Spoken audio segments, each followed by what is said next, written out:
sana mapagtiisan mo ako sa, syempre, panghabang buhay na to. Ayun.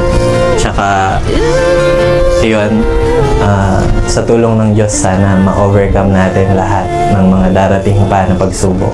Wala nang atrasan kasi Garcia na ako, wala ka nang magagawa. Basta salamat sa Diyos, love, at I love you so much. Alam mo yan. Basta alam ko naman magiging mabuting asawa at magulang ka ng magiging anak natin kung loloobin ng Diyos. Kaya yun, salamat sa Diyos at ikaw yung pinagkaloob niya sa akin na magiging asawa. Sana intayan mo na lang yung pagiging masungit mo.